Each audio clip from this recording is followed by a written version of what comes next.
A very, very dynamic and major winter, severe, and rainstorm is expected for much of the U.S., especially the eastern two-thirds of the lower 48. And right after that, a major pattern change where things look to get increasingly interesting. So let's get right to it. It's me, Vars Patel, and I'll be giving you the forecast. So we'll start out with National Weather Service alerts and indices, as we always do. And this video will be a little shorter, just showing overall what's coming in the next couple of days and just some very, very interesting trends in the past 24 hours with the pattern beginning next week. So let's start it off. So if we're to split the U.S. into a line, much more active in the west, I'd say, than the east. So how about we try something new and work our way east to west? So over here in southern Maine, some winter weather advisories as this lingering storm begins to head out. And then down further south and east, way south and east to the Gulf Coast, lots of dense fog advisories. As it's cooler at the surface, warmer above, that inversion creates low clouds and fog. Into the west, winter weather advisories in the purple, winter storm warnings in the pink, and some high wind warnings in the gold colors as well, and wind advisories in these sandy type of colors. So that is in part due to, well, down here, one of our dynamic storms is going to be taking place. That's one factor leading into these further south winter advisories and alerts.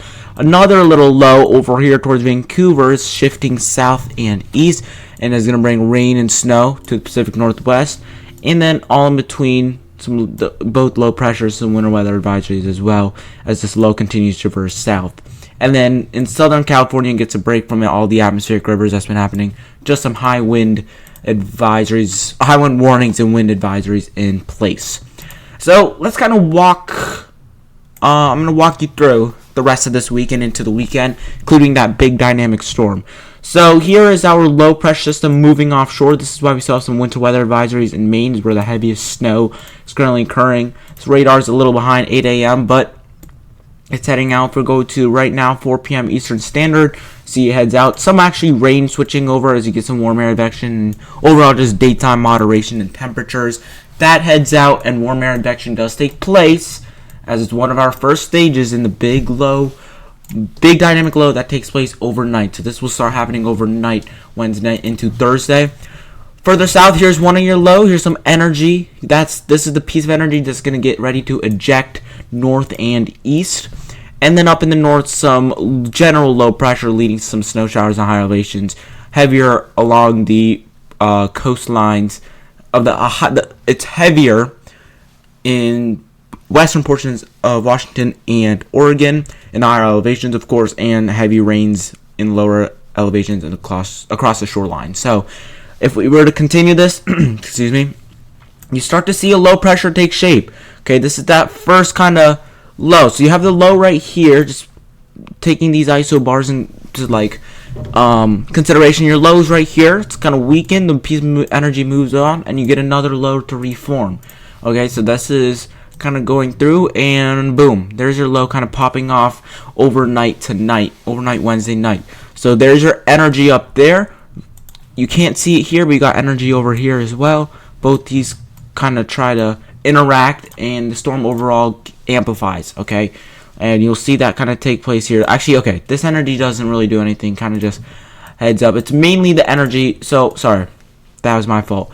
That energy's heading that way, but you do have some snow showers and lingering rain showers, all because of, again, light lingering energy. It's kind of, best way to describe it is in the east, whenever you have like these upper level troughs and you get short waves kind of riding along, such as, let's take New Year's week, for example, or the week before New Year's and into New Year's Day. We've had several short waves bringing lots of bouts of light rounds of snow into these areas. That's kind of what's going on in the west, except you have the trough in the west, and so you have short waves kind of rotating around. A little more spread out, though, than if it were in the east. And so that's why you're getting all these widespread, but localized, heavier snow showers and overall widespread light snow showers in the higher elevations. So that energy is kind of just lingering around, getting ready to try to interact with some other piece of energy. So this is your southern jet bringing this bigger piece of energy. So you just need some energy to interact, and you get amplification. There you have it. And this could be a very interesting severe threat for portions of Kansas through Oklahoma and into these kind of northern. Texas is a weird state to describe, okay? South central Oklahoma, northeastern Texas, arguably, but not farther northeast, like kind of north central, slightly more east. So, yeah, there's a low pressure. You know it's a strong one because, first of all, you're sub 1,000 millibars. And then kind of here, see these packed lines? These lines are very packed. That means not only is there a very strong pressure gradient, that also means winds are going to be whipping. Okay, so you have low, that also could mean wind shear in these areas. So localized tornado threat could also be probable in severe weather zone. So yeah, if we continue this, low pressure kind of continues to head north. Now, let's take a look at this 540 on the winter weather side. Your 540 line is constricted to the way up north, way up north. And so it is all rain for much of these areas. But this 540 line does continue to sag south. Very, very slowly, but it does do that. And you'll see through there, for example, your 540 line gets down through here. Snow right near it or just north. Besides that, mostly rain for like Chicago and through most of Wisconsin, those areas. Minneapolis might not even get much precipitation, maybe some light rain showers. This heads out. Here comes your next low. This time, that 540 line, when we get this other low to start popping off, it tracks a little more south and east. Therefore, that 540 line also sags further south and east, closer like Chicago, for example. Some interesting trends also for Chicago I'll mention. Meanwhile, in the rainy portion, since we haven't really talked about that, lots of warm air advection. I mean, if we were to look at temperatures real quick, you have 50s, 60s. Okay, nowhere in the Northeast is it below freezing at this time frame. This is 9 p.m. Friday, so it is very, very mild, and for this time of year especially. So as we continue, this is where you get a little bit of a northern branch of energy that kind of comes off the mountains, kind of trails this other first low. This kind of affects this secondary low, double barrel low. And so this tracks much more south and east, but you get snow in the cold. So the 540 line over here, St. Louis could be marginal at surface, but some rain, snow showers. Chicago could be snowy. Okay, and this is also at this time, not at this time eventually, but this is Saturday 9 a.m. The Chicago Bears and Green Bay game takes place much later in the day. It takes place at 8 p.m. Eastern, and so should be out by then. But if you have any pregame festivities, it could be a snowy one Saturday morning through the early afternoon at least. So that low tracks basically along the spine of the Appalachian, kind of starts west and then kind of goes like that. And you do have, though, so here's your snowy part, I'd say here's your severe weather part, and then your more rainy part, colder part, and then watch kind of New Hampshire, Vermont, and north, mainly Maine. Okay, you do have a 540 line. We're going to use the NAM, but your 540 line is far enough south. You have a high, hard to see, but you see how these isobars are kind of buckling this way. You have a high pressure right here. It's trying to retreat. I know this goes off the map, but it's still pumping in some cooler air at the surface. And so if we were to look at temperatures, it's 7 p.m. too, so technically favorable time frame. You're below freezing for, it's again interior of the interior, okay? Extremely upstate New York. I mean, you gotta be north and eastern upstate New York, northern Vermont, northern New Hampshire, and northern Maine overall, away from the coast. Okay, coasts are most likely all cold rain. Okay, so if we were to kind of go with the NAM, okay, you kind of can see that here. We'll just go with the euro. Let's go with the euro. I like how the euro depicts it. Some ice, some snow, some rain. It's going to be very. Honestly, it's a little more uncertain. Like GFS has much more ice and much more precipitation. Euro much more scattered. Okay, we'll just go with the euro just because more reliable in my opinion. I mean, statistically. But starts out as snow in the same areas I mentioned. Northeastern, upstate New York, northern Vermont, northern New Hampshire. Same in Maine. Maybe Portland, Augusta could start some snow. Quickly goes to rain in those areas. Mostly icy, rainy in portions of Vermont, New Hampshire. Maine holds on to snow, especially like Caribou. But it's light snow. It's nothing super impactful. And behind that, you get the cold. So, that's honestly the main story. So once we get further, I'd say maybe tomorrow we'd be able to hone in on the secondary low. The first low, it's going to be impactful for sure, but it's not going to be as impactful, I'd argue, than the secondary low. Okay, this is secondary low. You'll have better, more widespread severe weather, more widespread kind of a wintry system, and more rain. So it would probably impact one areas. But this storm comes through and starts to develop 8 a.m. tomorrow. So just a heads up, this video is for that storm, and then tomorrow I'll be able to go more in depth on the secondary low, which will impact likely more people, especially since it gets its way into the north and east. So last but not least, let's talk about the long range. What has changed? So if we take a look here, this is at the runtime. This is 0Z January 6th. Okay, just try to memorize this trough. Okay, or try to remember it. First of all, you have a positive PNA, negative EPO, very slightly negative EPO though. You got the ridge spiking barely in Alaska, hanging on negative NAO, some sort of 50-50 low signatures, but this is way out east. You'd want this slightly more backed up, I'd say. And this trough, not too badly positioned, so I'd want it to dig more and be slightly more west and a little deeper, and maybe more of a neutral or at least negative tilt. That would be even more kind of hinting of any East Coast cyclogenesis. Also would want to go for Alaska low as a bonus. That low's all the way up here, I'm pretty sure. So let's kind of go through what the trends have been.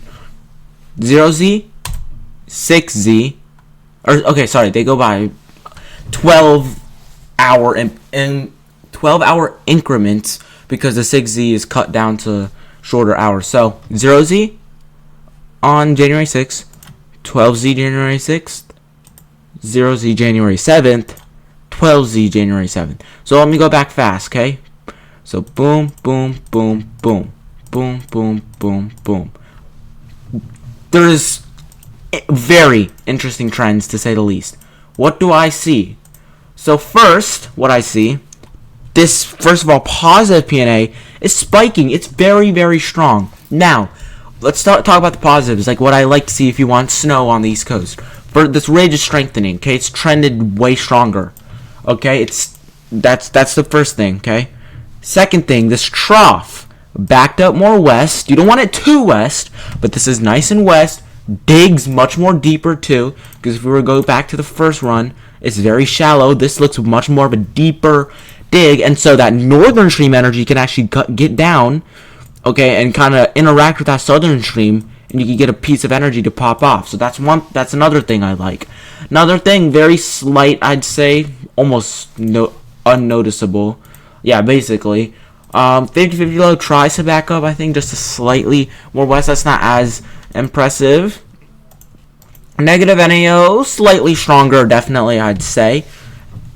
And so those are the main trends I like, those three. Higher ridge, deeper, slightly further west trough, slightly stronger negative NAO. Okay? What I still don't like, though, so this would be, these are good trends. We ideally want these to continue. What I don't like to see, you want this trough, I think it's nice and west, but you don't want to get it too west, because then you risk an inland cutter, okay, or north and west of the 95, okay? I'm mainly speaking on 95 people, and overall the general mid-Atlantic and northeast. You wouldn't want it too west. So basically this ridge, you'd want this kind of, okay, you kind of want this over here-ish, okay? You'd want this ridge to, let me delete this other line. So you'd want this ridge ideally to kind of go like this and then dig, okay?